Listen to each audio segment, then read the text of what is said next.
Welcome to the very first episode of Craftsmiths. Today we'll be showing you how to make a cloak hood from a pillowcase. Okay everybody, that was my son Jackson introducing our very first video that might turn into something. Maybe it will, maybe it won't. We'll see how it goes. But I had the bright idea to make some Red Wizard costumes for our Ren Fair trip this year for my son and I. And well, it was mostly Jackson's idea. He wanted to be Red Wizards. I just wanted to be wizards. We needed fabric, and we went to Michael's, we went to Joann's, we went to Hobby Lobby, we went to all the big places. And especially if you want really nice fabric, it costs a lot. To make one good cloak out of the fabric that I wanted would have cost like $50, $60 something to get enough fabric for one cloak. And then I got to thinking, like, I don't need it to be super nice, at least not at first. Maybe eventually we get there. But it dawned on me, I have this really nice, well, nice enough cloak. Hang on just a second.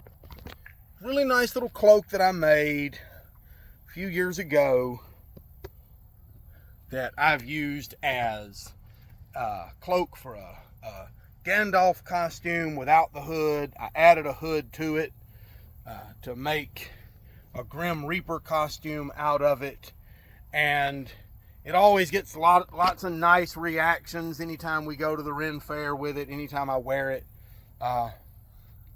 And it's a queen-sized blanket. It's literally a queen-sized fleece blanket.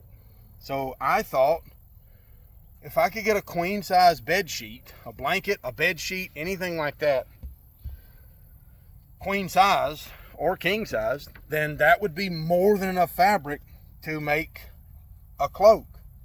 I then found some nice looking cloaks for a decent price on a site online, but I still had the fabric, the sheet fabric. Well, not to let it go to waste, an idea for a hood made from the pillowcases sprang to mind, and that's what I want to share today, is making this hood. So if you'll hold on just a second, I'm going to reposition this camera. Well, actually, I'm going to turn it over to my more than capable cameraman, who's going to hold it very, very steady while I do some cutting and some gluing. All right, ready? Here we go. Okay, here we go. We're going to make our first cut here. This is the pillowcase. This is the opening down here. This is where it opens up. And what we're going to do is we're going to come back. I'm not making any kind of measurements. This is all just eyeball, just shooting from the hip, because that's how we do it here on Craftsmiths, probably. So right about here, I have a giggly cameraman. This is not professional at all. All right, we're gonna want to cut a hole. We're gonna come back from the little fold over seam that actually tucks the pillow in, and we're going to, just behind that seam, we're gonna just kind of do a little bit of maybe something like that. Yeah. Probably. Yeah. Is good enough. Yeah, that's good enough. Let's check and see. All right. Okay. Follow me, cameraman. Here we go. We're putting on the hood. And stuff it over this gigantic melon that I've got. And there we go. It looks so good. Ta-da! We got a hood. But wait. Hold on. It still looks like a big old square pillowcase back there. So we got to take care of that. Yeah. And that is where the stitch, the liquid stitch glue comes in. The liquid stitch? Yes, liquid stitch glue. And that's how we're gonna put this thing together. I mean, obviously you could use like threads and needles or sewing machines and things like that, and that would be way better, probably even quicker. But the problem is we don't have any of those. We don't have a sewing machine, exactly, and I don't want to hand stitch it. And so I do have some liquid stitch, so that's what we're going to use. Now, what we want to do, I'm going to come back here behind this little bit that I cut, And we're just going to measure up from there. Maybe you can take, if you want to, and fold it over like that in order to give yourself a little bit of a line to follow. Yeah. See, like that right there. Just kind of up to that tip. And then it gives us a little bit of a line to follow. You can just kind of eyeball your way up to that top corner up there. Just like that. Are you getting all of this? You got this in focus? Okay, good. I am trusting my cameraman implicitly. He is a consummate professional. Yeah. He charges me $200 an hour for his services. What? It's your price. You're the one who said it. Okay. You don't have to charge me anything. All right, you heard it here first, folks. He's a free cameraman. He charges nothing. He is for hire. Okay, we're going to turn the pillowcase inside out so that the seam will be tucked to the inside when it's folded back the right way. Just if you're actually stitching something, that's the way you want to stitch things anyway. You turn the garment inside out to make your stitches so that when you turn it back right side out, all of those ugly seams are to the inside. And we're going to glue this thing together, so it's going to be a really ugly seam. Yeah. Good enough. That's the motto. That is the Craftsmiths motto. Good enough. Yeah, good enough. I mean, always do the best that you are willing to be seen in public with. Let's put it that way. Yeah. Put in all of the effort. Okay, new tube. Yeah. We got one though, right here. Bam! Look at that. you get a tutorial and an unboxing all in one video. Yeah. We're doing great. Okay.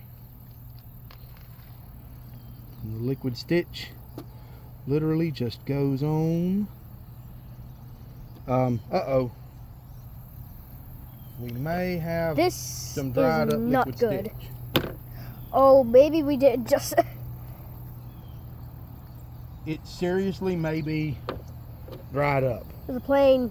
It has sat for quite some time unused. Yeah. It's an older bottle. I think I've got it unclogged. There we go. That looks about right. Okay, now I want to open that up so that we can get the liquid stitch in here where it's going to...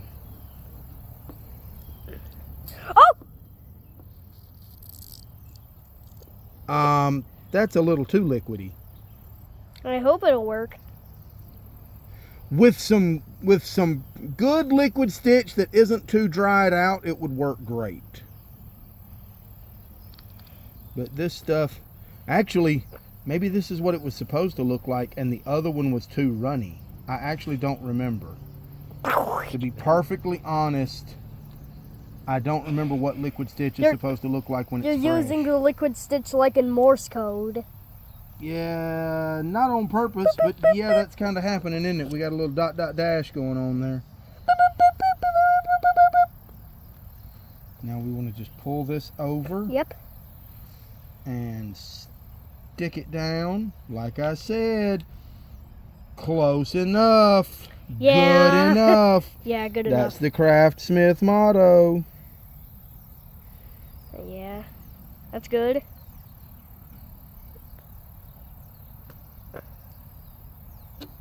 Yeah, I honestly don't remember. Like the really thick, gooey stuff might be what it's supposed to look like, and the stuff I used on that other hood might have been too runny.